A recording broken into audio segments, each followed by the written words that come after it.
آپ میں کہا ہے قاری خلیل الرحمن صاحب نے کہ قرآن و سنت کے خلاف اجماع معتبر نہیں ہے. اس کا مطلب یہ ہوا کہ آپ نے یہ فرض کر لیا کہ قرآن و سنت کے خلاف بھی اجماع ہو سکتا ہے، حالانکہ حدیث میں آتا ہے کہ میری امت گمراہی پہ کبھی جمع نہیں ہوگی. قرآن و سنت کے خلاف تو اجماع ہو ہی نہیں سکتا.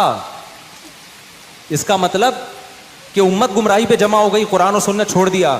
تو بھائی صاحب آپ قرآن و سنت کی جو تشریح کر رہے ہو. الحمدللہ رب العالمین والصلاۃ والسلام علی رسول الامین وعلی آلہ وصحبہ اجمعین، اما بعد. دیکھیے مفتی صاحب جو یہ کہہ رہے ہیں کہ یہ کہہ دیا کہ اجماع معتبر نہیں ہے قرآن و حدیث کے خلاف. یہ کہ جب اہل حدیث کہتے ہیں نا کہ اجماع کا اعتبار نہیں کرتے، اس کا یہ مطلب نہیں ہے کہ اجماع کی حجیت نہیں مانتے. اجماع اصل میں فہم پر ہوتا ہے تو اس سے انکار نہیں ہے. وہ حدیث تو موجود ہے، بلکہ کسی پچھلی اسٹریم میں ہم نے مستدرک حاکم کے حوالے سے اس کو پیش بھی کیا تھا. تو یہ تو مسلم ہے کہ اجماع اگر کسی مسئلے پہ ہو گیا ہے تو وہ معتبر ہے. لیکن قرآن و حدیث کے خلاف اجماع ممکن نہیں ہے. اسی مفہوم کو ادا کرنے کے لیے کہا جاتا ہے کہ یہ اجماع ثابت نہیں ہے. جب یہ کہا جاتا ہے نا، اہل حدیث جب یہ کہتا ہے کہ ہم اس اجماع کو نہیں مانتے ہیں، تو اس کا یہ مطلب نہیں کہ وہ منکر اجماع ہے، بلکہ اس کا اعتراض یہ کہ یہ اجماع ثابت نہیں ہے. بالکل ایسے ہی ہے جیسے اہل حدیث تو بھائی اپنے آپ کو اہل حدیث کہتے ہیں، حدیث کے ماننے والے ہیں، لیکن اس کا یہ مطلب نہیں ہے کہ آپ ضعیف حدیث لے آؤ اور کہو کہ بھائی تم تو اہل حدیث ہو، حدیث ماننے والے مان لو. نہیں، ضعیف حدیث نہیں مانتے. تو حدیث ثابت شدہ ہو سر آنکھوں پر ہے. ایسے اجماع بھی اگر ثابت شدہ ہو، واقعتاً اجماع ثابت ہو، تو کوئی مسئلہ نہیں اس کو ماننے میں. لیکن یہ مفتی طارق مسعود صاحب، جیسا کہ ابھی شیخ سرفراز نے کہا کہ ہر مسئلے میں ان کی عادت ہے مقلدین کی کہ ہر مسئلے میں یہ اجماع کا دعویٰ کرتے پھرتے ہیں.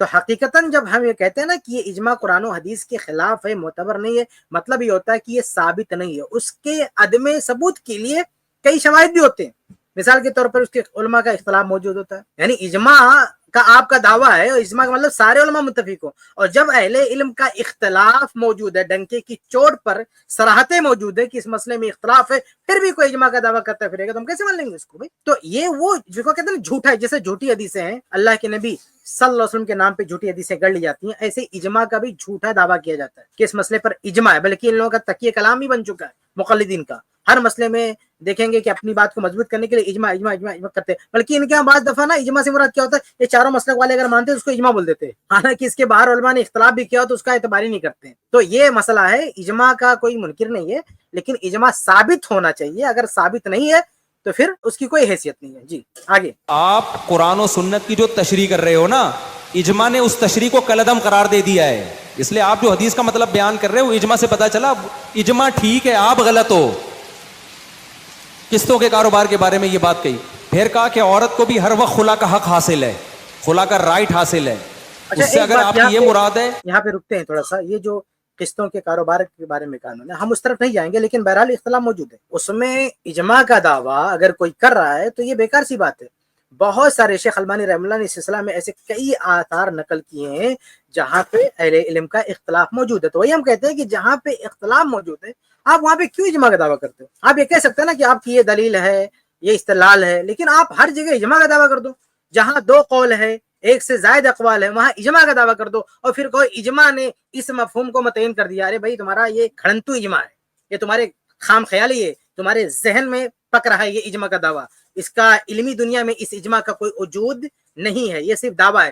جیسے کتابوں میں جھوٹی حدیثیں بھی درج ہیں، ایسے کتابوں میں اجماع کے جھوٹے دعوے بھی ملتے ہیں پڑھنے کو. لیکن جس طرح سے نبی صلی اللہ علیہ وسلم کی طرف منسوب جھوٹی بات اور غیر معتبر بات کی کوئی حیثیت نہیں ہوتی ہے، ایسے امت کے علماء اور مجتہدین کی طرف یہ جھوٹی نسبت کہ انہوں نے اجماع کر لیا ہے، اس کی بھی کوئی حیثیت نہیں ہے. جی آگے بڑھتے ہیں. اس کلپ کی فل ویڈیو دیکھنے کے لیے ہمارے چینل پر ضرور آئیں.